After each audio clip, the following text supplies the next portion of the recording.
Hello বন্ধুরা, medicine বিষয়ক আলোচনা চ্যানেলে আপনাদেরকে আবারও স্বাগতম। আমি অনু আছি আপনাদের সঙ্গে। আপনি দেখছেন মেডিসিন বিষয়ক আলোচনা চ্যানেল বিডি ড্রাগ। আজকে আপনি জানতে পারবেন জবিয়গুল সিরাপের ফুল রিভিউ বাংলায়। এই জবিয়গুল সিরাপটির কাজ কি, কি রোগের কারণে একজন বিশেষজ্ঞ ডাক্তার রোগীকে এই জবিয়গুল সিরাপটি লিখে থাকেন, এই জবিয়গুল সিরাপটি কিভাবে বা কখন সেবন করতে হয় এবং এর পার্শ্ব প্রতিক্রিয়া হয় কিনা, সমস্ত বিষয়ে জানতে পারবেন আজকের এই ভিডিওটিতে। জবিয়গুল সিরাপটি হলো মাল্টিভিটামিন এবং মাল্টি মিনারেল গ্রুপের ঔষধ, অর্থাৎ সকল প্রকার ভিটামিন এই সিরাপটিতে দেওয়া রয়েছে। আর এই জৈবীয় সিরাপটি প্রস্তুত করেছেন বাংলাদেশের সুনামধন্য একটি প্রতিষ্ঠান অপসোনিন ফার্মাসিউটিক্যাল লিমিটেড। এই ওষুধটি আপনার নিকটবর্তী যে কোনো ফার্মেসিতে সহজেই সংগ্রহ করতে পারবেন। এই জৈবীয় সিরাপটি সাধারণত 100 মিলিগ্রাম এবং 200 মিলিগ্রামের বোতলে পাওয়া যায়, তবে 100 মিলিগ্রাম বোতলের দাম 90 টাকা এবং 200 মিলিগ্রাম বোতলের দাম 190 টাকা হয়ে থাকে, তবে সময়ের সাথে সাথে এর দাম পরিবর্তন হতে পারে। চলুন দেখে আসি একজন বিশেষজ্ঞ ডাক্তার কেন এই সিরাপটি খাওয়ার জন্য প্রেসক্রিপশন করে থাকে। প্রথমত, এই সিরাপটি যে কাজ করে থাকে সেটি হলো শরীরের ভিটামিন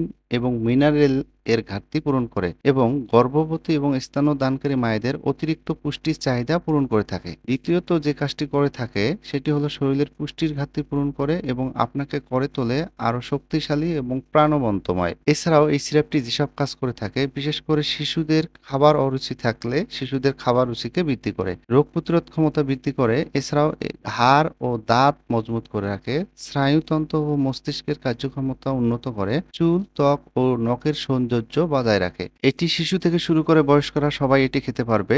এই সিরাপটির মাত্রা ও সেবনবিধি হলো: বয়স্কদের জন্য সাধারণত 3 থেকে 4 চামচ প্রতিদিন, 4 থেকে 12 বছর বয়সের শিশুদের জন্য 2 থেকে 3 চা চামচ প্রতিদিন, 1 থেকে 4 বছর শিশুদের জন্য 1 থেকে 2 চা চামচ প্রতিদিন, 1 বছরের নিচে বয়সের শিশুদের জন্য 1 চা চামচ প্রতিদিন, অথবা চিকিৎসকের পরামর্শ অনুসারে খাওয়াইতে পারেন। এই সিরাপটি সম্পর্কে যদি আপনার কোনো মতামত থেকে থাকে, অবশ্যই আমাদেরকে কমেন্ট করে জানাতে পারেন। আমরা আপনাদের কমেন্টগুলো পড়ে অতি যত্ন সহকারে উত্তর দিয়ে থাকি। সবাই ভালো থাকবেন, সুস্থ থাকবেন। ধন্যবাদ সবাইকে।